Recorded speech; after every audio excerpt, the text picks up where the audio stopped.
domaine de la vie du pays. Le magazine Humura Burundi est diffusé sur le web via le site de la RPA www.rpa.bi. Humura Burundi.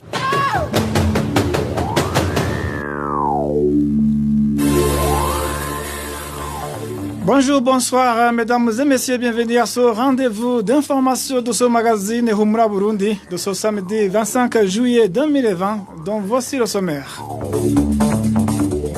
Polémique dans la répartition des administrateurs communaux par genre et par ethnie en province Rumongue. Des règles irrelatives fixées par la CEPI Rumongue ont été violées en commune Burambi. L'Observatoire de lutte contre la corruption et les malversations économiques félicite le gouvernement de Gitega pour les mesures prises dans le cadre du combat contre la corruption. Cependant, le RICOM craint que la chasse aux corrompus, initiée par le ministre de l'Intérieur, ne se limite qu'aux petits poissons. Le mini-magazine au cœur de la société d'aujourd'hui est consacré à une intervention publique du nouveau président de la République du Burundi, qui est qualifié de discours de haine par certains experts. Onésime de Chimagiza, la présentation de ce magazine. L'équipe technique est composée par Lucie Kabera et ingénieur Egide Mwemero. Tout d'abord, les détails. Violation des règles fixées par la CEPI Rumongue dans l'élection de l'administrateur communal de Burambi. Selon certains membres du conseil communal, cette commune était destinée à être dirigée par une femme de l'ethnie Tutsi, mais a été élue une femme de l'ethnie Hutu. Un document de la CEPI montrant la répartition des communes de cette province par genre et par ethnie indique effectivement que cette commune devrait être dirigée par une femme de l'ethnie Tutsi.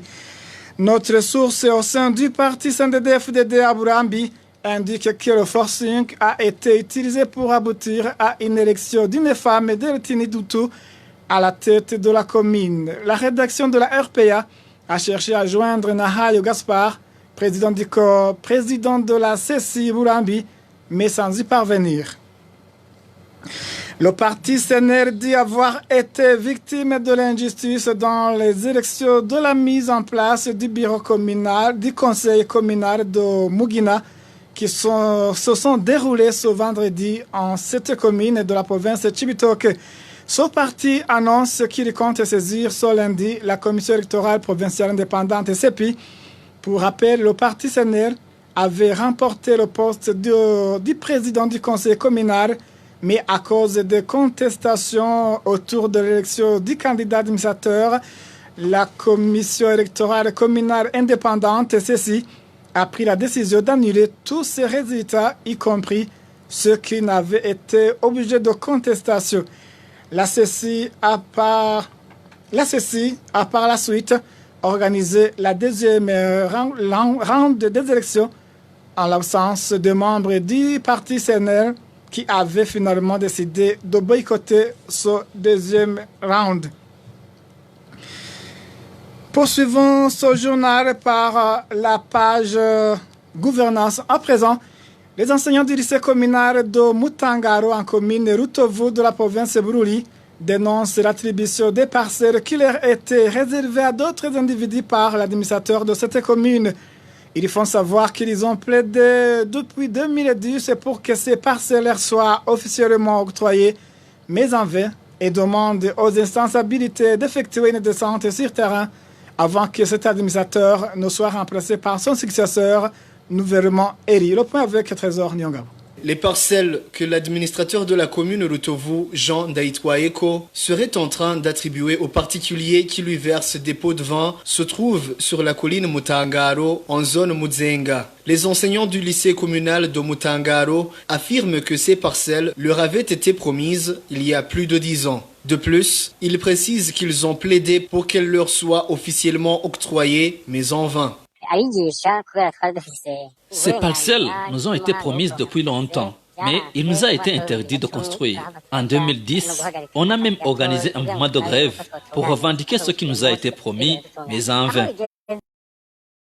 sont en train d'être attribués à d'autres individus qui donnent des pots de vin à l'administrateur Jean Daitwaeko en collaboration avec le chef de la colline Mutangaro. C'est le chef collinaire qui est chargé de montrer aux bénéficiaires les limites de leur parcelle. De peur que sa parcelle obtenue illégalement ne lui soit retirée par le nouvel administrateur, Alexis Nimubona y a planté des bananes durant cette saison sèche. Les enseignants indiquent que même la partie réservée au cimetière est en train d'être attribuée aux particuliers. Les exemples des personnes qui ont bénéficié de ces parcelles sont nombreux. Il y a lieu de citer notamment une certaine Claudine qui travaille à la commune Rutovu.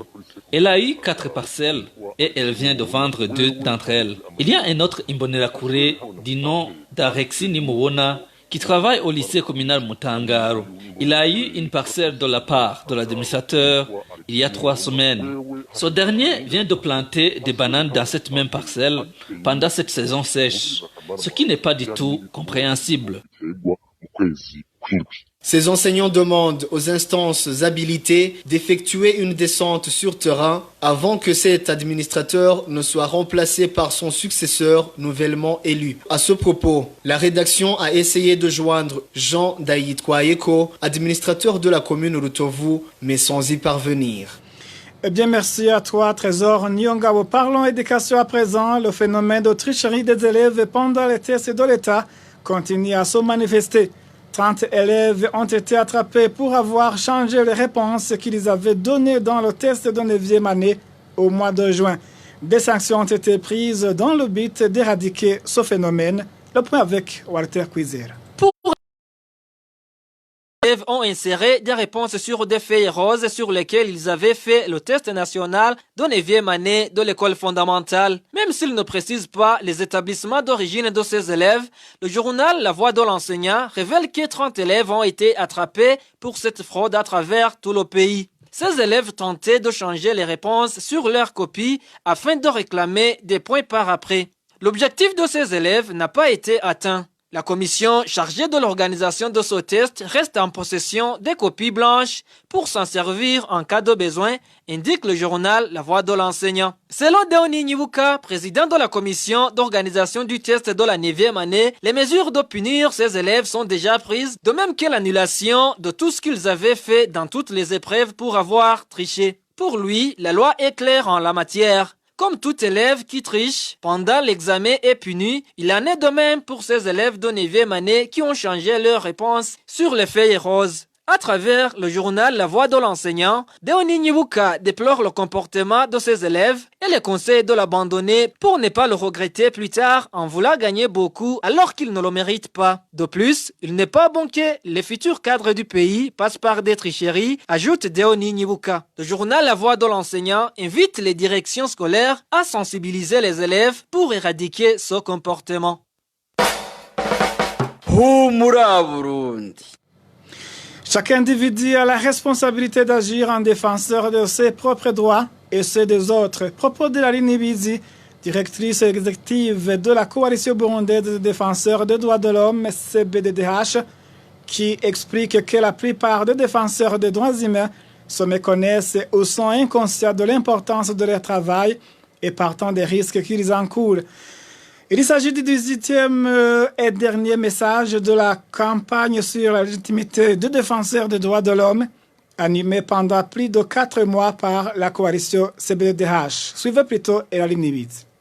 Dans nos sociétés, les communautés sont pleines de défenseurs des droits humains. La plupart se méconnaissent, ils sont inconscients de l'importance du travail qu'ils font et partant des risques qu'ils encourent. La Déclaration des Nations Unies sur les défenseurs des droits de l'homme qui nous protège s'intitule « Déclaration sur le droit et la responsabilité des individus, groupes et organes de la société de promouvoir et protéger les droits de l'homme et les libertés fondamentales universellement reconnues ». À la lumière de ce titre et à travers les différents articles, il est clair que la défense, la promotion et la protection des droits et libertés sont de la responsabilité de chaque individu, agissant seul ou en association avec d'autres. Au paragraphe 4 de son préambule, la déclaration reconnaît la précieuse contribution qu'apportent les individus, groupes et associations à l'élimination effective de toutes les violations des droits de l'homme et des libertés fondamentales des peuples et des personnes. Ainsi donc, un parent dans une famille qui inculque aux enfants une éducation humaine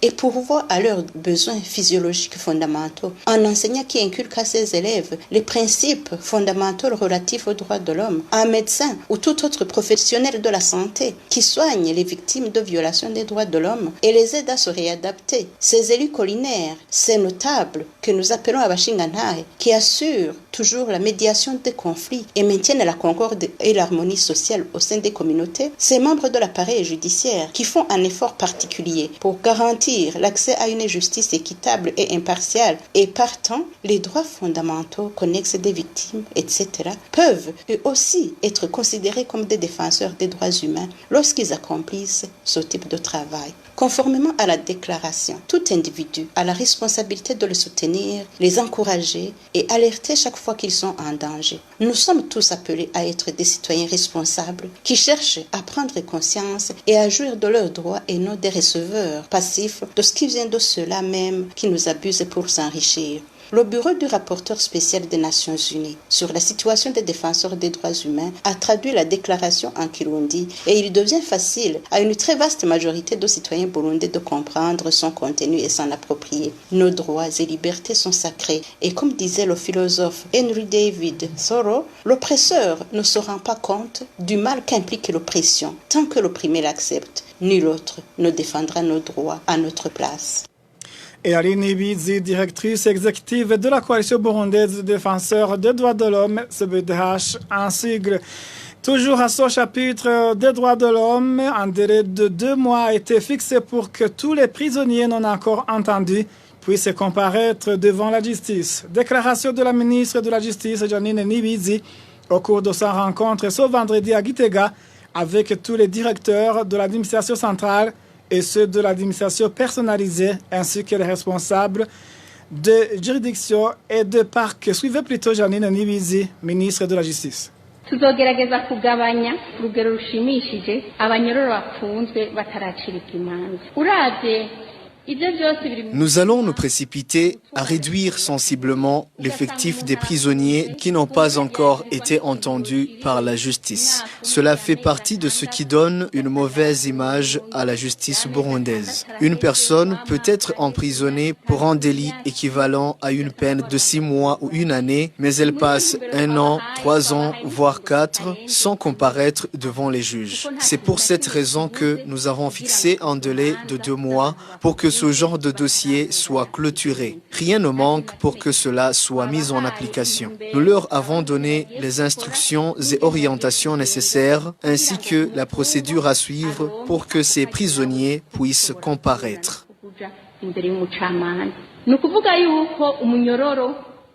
Si un prisonnier a été condamné, cela signifie que s'il advient une grâce présidentielle, par exemple, il peut en jouir. Quand le prisonnier a déjà écopé une certaine période de sa peine en prison, il peut bénéficier d'une libération conditionnelle. Si par contre, il n'a pas encore comparu devant la justice, il ne peut pas profiter de ce type de faveur. Pour proposer une libération conditionnelle, les juridictions se basent sur la période de la peine déjà purgée par le prisonnier. Détention depuis 9 mois et 3 jours des 4 journalistes du groupe de presse Iwachu à la prison de Bubanza. Le tribunal de grande instance de Bubanza et la cour d'appel de Nahangwa les ont condamnés à un emprisonnement de 2 ans et demi ainsi qu'au paiement d'une amende d'1 million chacun. Christine Kamikazi, Agnès Ndirubusa, Terence Mozenzi et Egide Harimana ont été arrêtés dans la commune Musigati de la province de Bubanza alors qu'ils s'y rendaient pour enquêter sur les combats qui opposaient ce jour-là les forces régulières et les rebelles. Ces journalistes ont été condamnés pour tentative impossible de complicité à l'atteinte de la sûreté intérieure de l'État. Les associations de défenseurs des droits humains nationales et internationales ne cesse de plaider pour la libération de ces journalistes qui, selon elle, ne sont victimes que de leur métier. Humura Burundi. 2 cas de coronavirus ont été enregistrés en commune Gitanga de la province de Rutana. La prise en charge de ces malades inquiète la population de cette province. Cette dernière demande au ministère de la Santé de suivre de près ces cas pour que cette pandémie ne se propage pas dans toute la province de Rutana. Clovis Nyonzima. Les habitants de la province de Rutana indiquent que ces 2 cas déjà enregistrés ont été transférés au district sanitaire de Gihofi en provenance du district sanitaire de Rutana. Selon notre source à cet hôpital, personne n'est allé diagnostiquer les voisins de ces malades. Ces 2 cas sont toutes des femmes. L'une est très âgée et elle est gravement malade. C'est à elle qu'on a administré de l'oxygène. Mais là où elles sont venues, personne n'est allé diagnostiquer ceux qui sont restés. Autre inquiétude, ces cas ont été transférés du district sanitaire Gihofi vers le district sanitaire de Rutana. Ces malades ont été mis à l'isolement, selon toujours notre source à cet hôpital, et les gardes malades donnent de la nourriture sans se protéger. Ce qui inquiète beaucoup la population de cette province est qu'elle risque d'attraper la pandémie. La maison qui abritait le stock de médicaments de cet hôpital est devenue une salle d'isolement pour les cas de Covid-19. Les gardes malades leur servent de la nourriture en passant dans un corridor de l'entrée. Ce qui est grave, ils ne portent pas de masque. Nous craignons que cette pandémie se propage à travers toute la province.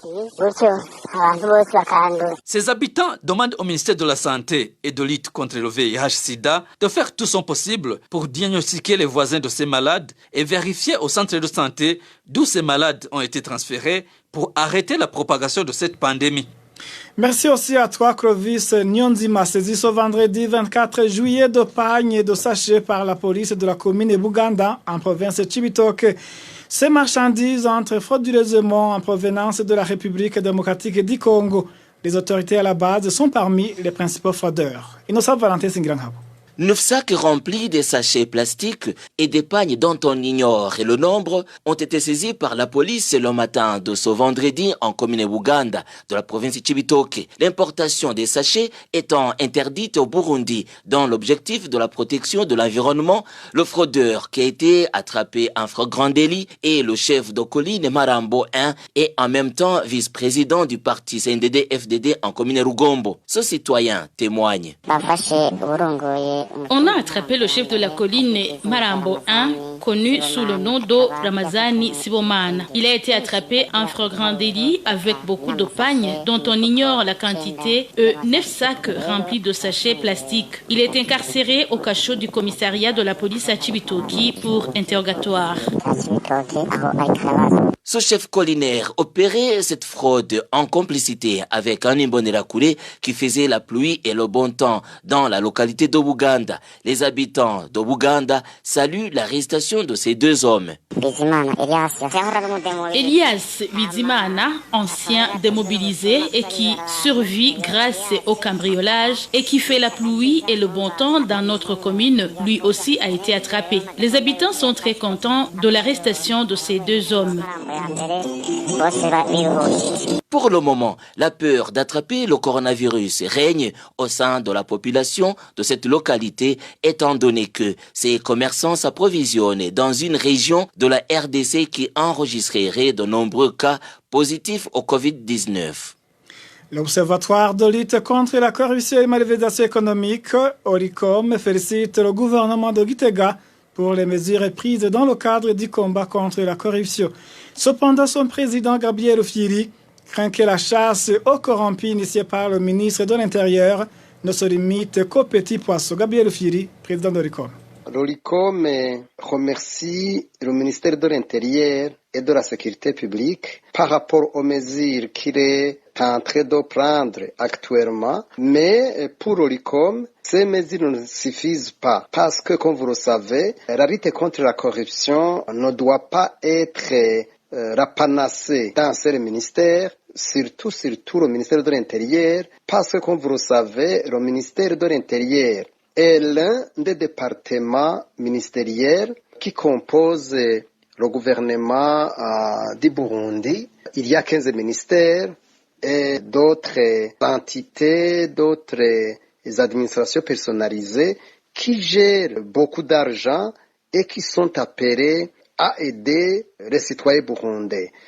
Aujourd'hui, par exemple, si la justice ne fait pas son travail, si le département qui gère l'argent, vous savez que plus de 70% des fonds publics, c'est-à-dire plus de 2000 milliards de francs du budget, vont au niveau des marchés publics. Donc, si la lutte contre la corruption ne commence pas à ce niveau-là, eh bien, il faut savoir que la petite corruption, certes, a des conséquences néfastes sur la vie des citoyens et du pays, mais la grande corruption fausse le jeu du marché, entrave le développement du pays, mais ceux qui pratiquent cette corruption ne sont pas sanctionnés. Ce sont ce que nous appelons souvent les gros poissons. Donc, il est plus qu'urgent que cette lutte contre la corruption commence par les grands bandits de la République.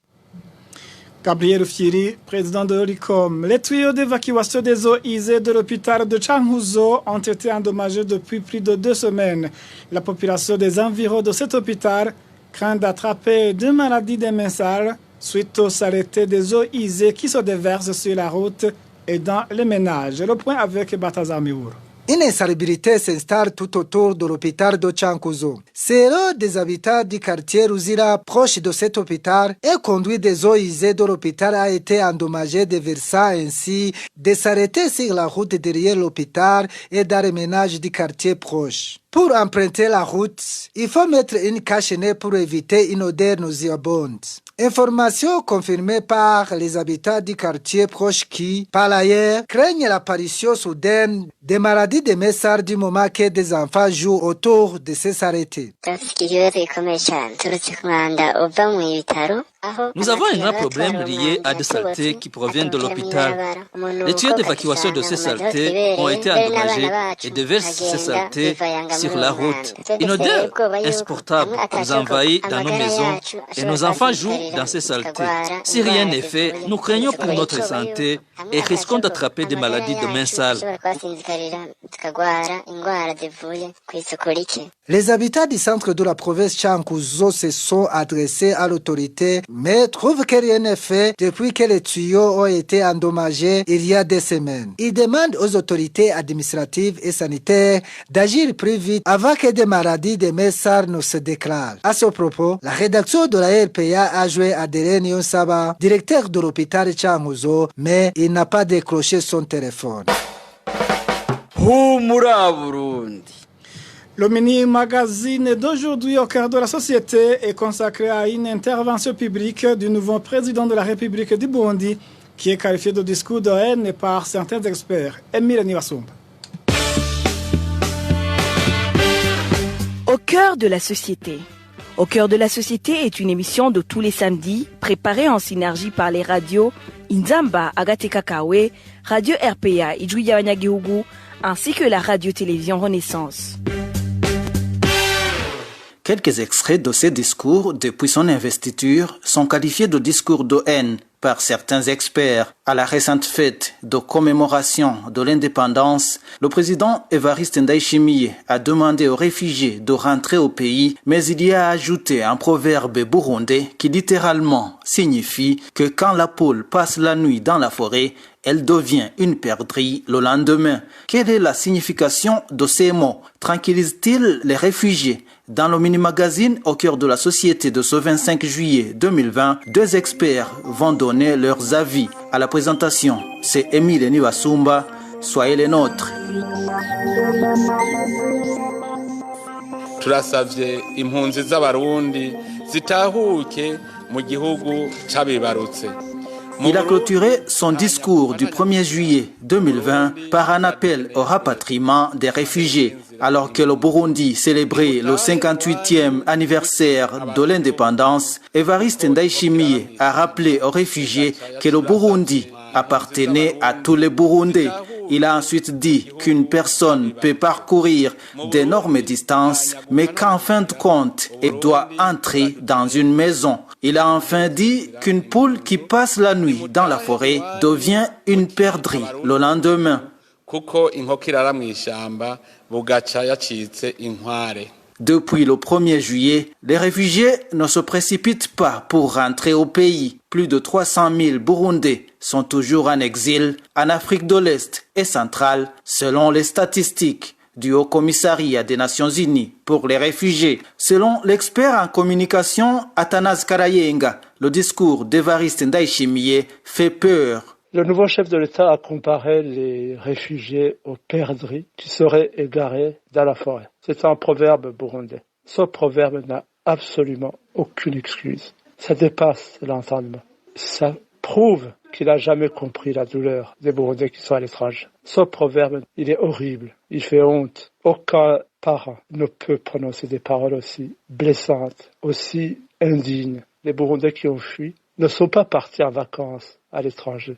Le nouveau chef de l'État, il le sait très bien. Il a été réfugié. Il sait la douleur que les réfugiés ont ressentie et ressentent tous les jours qu'ils vivent à l'étranger. Il connaît les drames des familles éclatées. C'est une attitude absolument insupportable de la part d'un chef de l'État. En fait, il devrait d'abord demander pardon aux réfugiés burundais au nom de l'État qui les a chassés. L'actuel chef de l'État a d'ailleurs une certaine responsabilité dans la fuite massive de beaucoup de Burundais à l'étranger, puisque ces réfugiés ont fui Imbonerakure, une branche du parti CNDD-FDD. Ils ont fui la police, ils ont fui les agents du renseignement, ils ont fui les administratifs. Ce proverbe, en fait, non seulement c'est une insulte insupportable pour les réfugiés, mais il fait peur. Il fait peur aux réfugiés. Pour Athanase Karayenga, le gouvernement du Burundi semble ne pas vouloir le retour des réfugiés dans le pays. Et même si l'exil est douloureux, je ne vois pas des réfugiés prendre la décision de rentrer au pays librement. On pourrait même se poser la question, est-ce que au fond de son âme, dans son cœur, le président de la République, est-ce qu'il souhaite vraiment que les Burundais réfugiés rentrent avec dignité dans le pays? Est-ce qu'il peut s'engager à garantir leur sécurité? Non, à mon avis, le message subliminal caché qu'on peut lire dans ce proverbe insupportable, c'est que l'État burundais, en fait, accepte l'idée et l'encourage, sans doute aussi, d'une certaine manière, que les Burundais restent en exil et que leur retour ne soit plus jamais une obligation morale, juridique et citoyenne pour un État de droit. Les propos d'Athanase Karayenga ont été recueillis par Parfait Mudasigana et Bertrand Ngendakuriyo de la radio Inzamba. Le psychologue Ernest Nkurunziza, lui, estime que le président Évariste Ndayishimiye a remué le couteau dans la plaie des réfugiés. Un réfugié, c'est une personne qui a été moralement, physiquement même blessée par les violences qu'il a subies dans son pays natal. Ces violences, lui, ont causé des traumatismes graves. C'est une personne, en fait, qui est dans une situation de vulnérabilité économique. C'est une personne qui est complètement vulnérable et qui est traumatisée par ce qui lui est arrivé et par la vie qu'il mène en exil. Imaginez-vous un nouveau président en qui on attendait des changements dans le pays pour que ces réfugiés puissent rentrer chez eux, mais qui, curieusement, commence à faire des discours qui traumatisent. Parce que vous parlez de cette poule-là qui passe une nuit dans la forêt et qui devient un perdrix. Vous savez, il a dit plus mauvais que ça. Il a fait peur aux réfugiés. Le réfugié avait déjà une plaie qui saigne, qui continue à saigner. Et maintenant, il a remué le coup dans la plaie. Selon Ernest Nkurunziza, même si le discours du président Évariste Ndayishimiye ne serait pas violent, les conditions de rapatriement des réfugiés ne sont pas encore réunies. Pour que le réfugié puisse se sentir tranquille, d'abord, il faut que le persécuteur soit puni. Ce sont des actions concrètes sur le terrain. Aujourd'hui, est-ce que la personne là qui a persécuté le réfugié burundais aujourd'hui, est-ce que cette personne est toujours là? Est-ce que les Imbonerakure qui ont violé les femmes, qui ont torturé les gens, les militaires, les policiers, les administratifs qui ont persécuté les Burundais, est-ce que ces gens ne sont pas là? Ils sont toujours là. Est-ce que dans ces conditions où le persécuteur est en train d'être promu sur des postes plus élevés, est-ce que cette situation tranquillise le réfugié pour qu'il puisse revenir, rentrer chez lui? Même les Burundais qui sont restés au pays, ils souffrent de cette impunité grave qui est accordée aux violateurs des droits de l'homme. Ils souffrent. Le psychologue Ernest Nkurunziza répondait aux questions de Thierry Wigrindavi de la télévision Renaissance. Et voilà, c'est par ici que prend fin le mini-magazine au cœur de la société, le mini-magazine qui vous était présenté par Émile Nibasumba. Merci de nous avoir suivis. Au revoir. C'était l'émission Au cœur de la société. Eh bien, mesdames et messieurs, c'est par-ci que prend fin ce journal. Merci de nous avoir prêté oreille attentive. Merci aussi à toi, ingénieur J.D. Mero et Rissi Kabera pour votre collaboration technique. À la présentation était Onezime Dushimagizé. Je vous souhaite de passer une excellente soirée chez vous. Au revoir.